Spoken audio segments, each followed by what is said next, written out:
So, and farewell to this. This is the rev limiter, so to say, approximately there. So 1 liter 3-cylinder Ford turbo. It has 100 horsepower to begin with. If you tune it, I don't know, it's not the right gear, so it needs to go like that. Then you get like 145 horsepower, and that will make this car completely different. Always advise to do that. If you have a turbo engine car, you have the drawback of added complexity, because it is a turbo car, but the benefit, if you're going to tune it, you have to not only the benefits of fuel optimization, but also the air optimization. And why is that? Because you can also control with the ECU the turbo, and the turbo helps to force feed air into the engine. So not only the fuel is then optimal, but now you also have optimal air, and that gives it horsepower increase. So for example, from 100 to 145 is 45% increase, which is huge. Almost half the power is now extra, which is just hilariously a good deal. And it costs you like perhaps 500, 800,000, depends on what type of tuner, but oftentimes you can do this quite for a nice price, so you don't have to pay the premium you would normally have to pay for such added performance, which just has all the benefits then in place. This is 6 speed, just checking.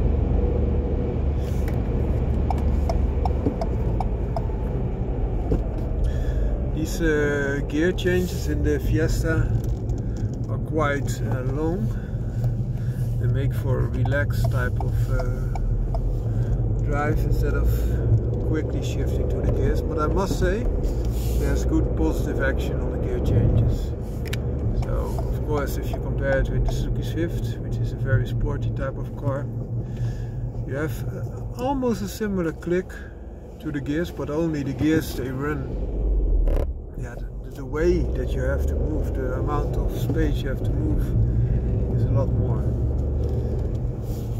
And that amount of space will also amount to more time being needed to make a positive gear change. But once you do, it feels nice. So that's a compliment I want to make the Fiesta. I think the Fiesta is a very good car. They say it's class leading for a sporty type of car in the B segment, and I'm not convinced. And the only reason is that there are some cars, especially the Swift, which do it better in my opinion. And how can they do it better? Because light is right. It's also what's called in Chapman of Lotus at lightness. So if you have a car like this Fiesta, which weighs a little bit over 1,000 kilograms, but it's only a 1 liter turbo, a 3-cylinder, and then you have a car with 1 additional cylinder, a lot more tech, and a lot more displacement like the Swift. It sounds a little bit like a small 6-cylinder, which is nice. That weighs a lot less. It has better brakes, better suspension, better engine, and a similar size. Then you know that you're doing something wrong. So also the suspension of the Swift is a lot more capable and supple. So you have all the benefits in place.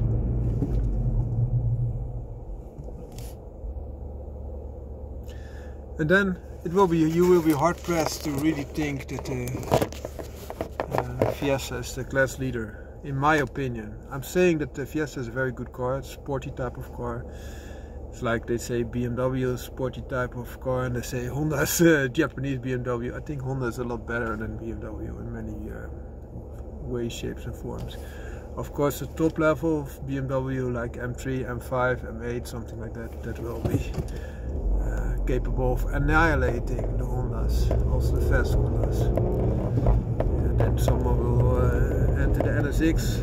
Of course, it was a very fast car, but lately they don't make those bigger fast Hondas anymore. But Civic Type R will annihilate the 1 Series, in my opinion, with ease. So in the comparable classes they are better. And Honda makes excellent engines, very reliable, very capable. So it depends a little bit on what you want. So I think it's doing Honda no justice to call them the Japanese BMW. But in Europe, BMW is for drive enthusiasts, and Honda was positioned the same way, but lately they only have the Civic Type R. So they have one halo car, the Civic Type R, but all the other stuff is a lot more boring, so to say. And then you have Toyota, which has a little bit more cars now that appeal to the sporting driver. So the GR Yaris, GR Corolla. They also have that GT86 by Toyota and the Supra. So they have 4 levels of sporting cars, and Honda only has 1. So that makes it a little bit tough decision. But if you see the Suzuki Swift Sport, you can see as a baby Civic Type R.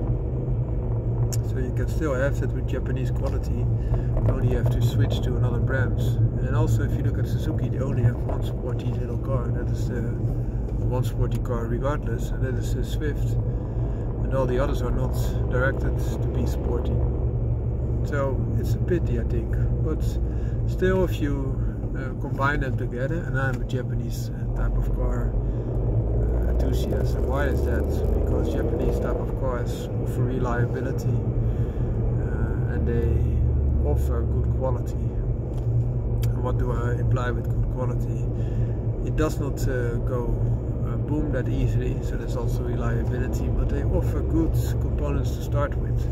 So for example, the Swift offers stronger driving axles than the Fiesta ST, and the Swift comes with 129 horsepower from its ICE engine standard, and the Fiesta comes with 200 horsepower from its ICE engine. Internal combustion engine is ICE standard, so it gives you quite an interesting comparison. Of course, you can note that the 129 horsepower Swift also has 15 horsepower in addition by its electric engine. And you will be right. I'm not scoffing that. That's really the same. And that horsepower also comes with additional torque. So all in all, you might be right that if you compare it torque-wise, then perhaps even the Swift has more torque, so therefore you could justify that bigger driving axle. But then again, if you look at the former generation, the pre-facelift Swift Sport from this same generation, that only had a 1.4 liter turbo with 140 horsepower, only ICE engine, so no electric engine to add the torque, and that's the same driving axles. So they have a good way to, how do you say it? They overbuilt their engines, they overbuilt their drivetrain, they overbuilt everything. And you might say, oh, why are you overbuilding? That only costs. But then again, Swift weighs a lot less and is a lot less expensive than, for example, that Fiesta. So yes, it might cost more, but they are not charging their customers. So you get a more honest product to begin with, which is a good thing in my opinion. So you get more bang for your buck, and combine it with added reliability. It could be 3 times as much reliable. If you look at the guarantees that they are giving, you get 3 times as much. Oh, sorry for that, guys. This torque monster of a Fiesta is giving you all this now. There's a little bit more space here, so it's easier to, when you change gears and there's some bumps or whatever, to upset the camera.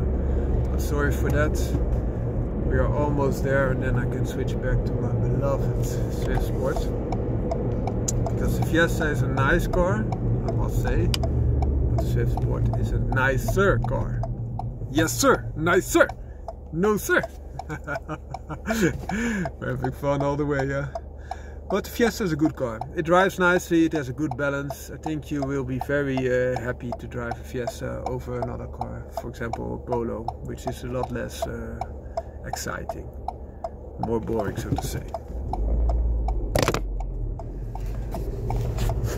But if you had the chance to drive Swift, I would advise to get the Swift.